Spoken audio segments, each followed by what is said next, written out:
Mon fils est mort.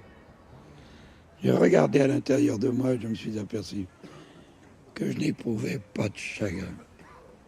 La souffrance est une toile peinte. Les larmes ne me font pas mieux toucher le monde. Mon fils s'est détaché de moi comme la feuille d'un arbre. Et je n'ai rien perdu. Joseph est désormais mon fondateur. Cette perte est ma fondation. Joseph a fait de moi son fils. Et j'en éprouve une joie immense. En 1965, Abel et Junon eurent un fils, Joseph, le premier-né. 2 ans après, une petite fille vit le jour, Elisabeth. En première classe de maternelle, le garçon développa un cancer du sang appelé lymphome de Burkitt. Seule une greffe de la moelle aurait pu sauver Joseph. Mais ni ses parents ni sa très jeune sœur n'étaient compatibles. Junon conçut alors un 3e enfant. Mais dès la myosynthèse, les médecins surent que son placenta ne guérirait pas Joseph non plus. Abel partit pour l'hôpital Saint-Louis, à Paris, avec son fils qui dépérissait. Junon accouchait à la maternité de Roubaix, et le petit Henri naquit. Inutile. Joseph mourut 18 mois plus tard. Il avait 6 ans. Les parents n'emmenèrent pas Henri aux funérailles, le bébé avait mal au ventre. Elisabeth devint l'aînée. Et 6 ans plus tard, Junon eut un dernier enfant, Yvan. Lentement, le souvenir de Joseph s'effaçait.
Junon?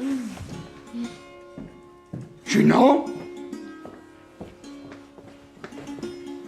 Junon, qu'est-ce qui s'est passé? Rien. C'est idiot, je suis tombée.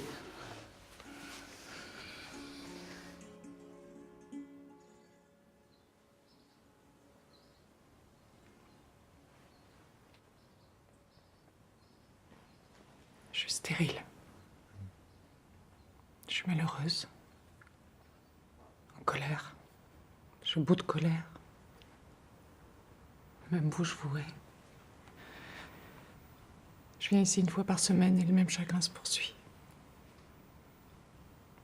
J'en vois pas la fin.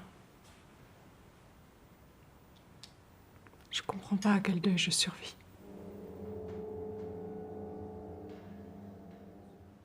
Un deuil. C'est pas mon frère Joseph. De lui, on ne cesse de parler.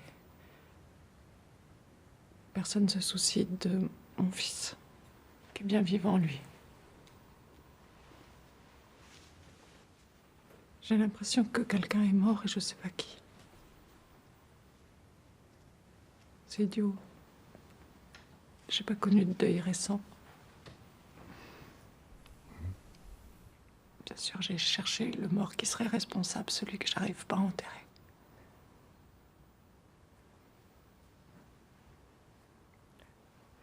Je trouve pas. Bien sûr. Mais essayez encore. C'est tout. J'imagine que quand je vous dis ça, il s'agit d'une métaphore. Je sais pas la métaphore de quoi. Rien ne me manque. Absolument rien ne me manque. Pourquoi haïssez-vous votre frère? Dans un premier temps, Avec les années, je ne supportais plus mon frère. Est-ce que Henri était devenu odieux ou est-ce que je ne l'avais jamais aimé? Henri avait acheté un théâtre où il produisait mes pièces, avec succès.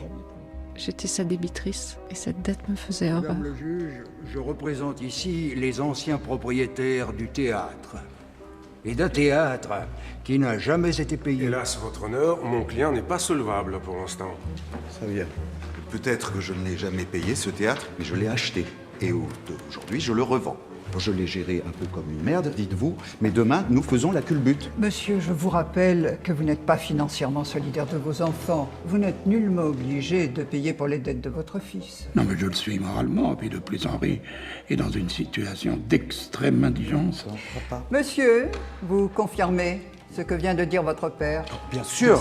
Bien sûr que mon client est dans un état d'extrême indigence. Et mon père est caution, ce qui vous oblige par la loi à saisir ses biens, sa maison, son atelier. Quoi qu'il en soit, il n'est pas question que je renie mon fils, et quelles que soient les bêtises qu'il ait pu faire. Si je vends ma maison et ma teinturerie, je peux apporter 700 000 francs. Je ne sais pas qui a estimé votre entreprise, mais ça pourrait s'avérer tout à fait insuffisant. Arrête avec ta teinturerie, tu vas pas escompter la baraque pour ces 6 mois de trésorerie. Nous n'allons pas vendre la maison ni la teinturerie. J'ai une solution, Henri. Tu pourrais sortir un moment? Bien sûr.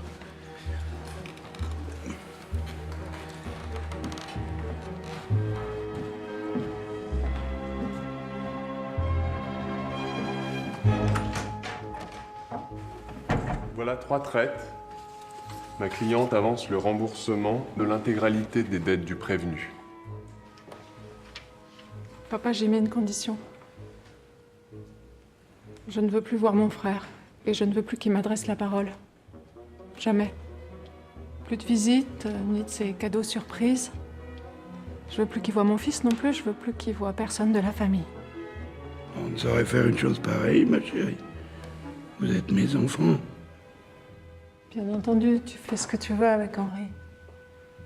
Mais je ne veux plus jamais être obligée, moi, de le supporter. Ni chez toi, ni chez Yvan, Simon, ni au restaurant ou en vacances. Nulle part. Ce que vous demandez à mon client n'est pas raisonnable. Écoutez, je suis commis d'office. Les clients demandaient seulement le recouvrement des créances. Madame, vos vies privées ne sauraient faire l'objet d'une décision de justice. Si je me rends où que ce soit, Henri n'y sera pas. Où je serai, Henri ne fera plus partie de la famille. Henri n'avait jamais honoré une traite. Il volait ouvertement la caisse. Attendait le moment propice pour vendre avec profit ce qui ne lui appartenait pas. Bon, il s'est passé quelque chose de... Henri aurait choisi la prison plutôt que l'honnêteté.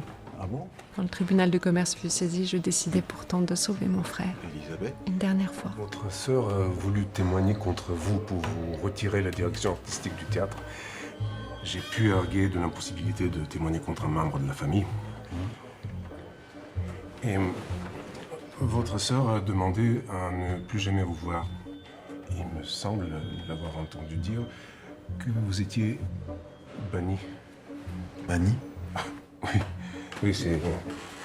Il me semble que c'est le mot qu'elle emploie. Je suis désolé.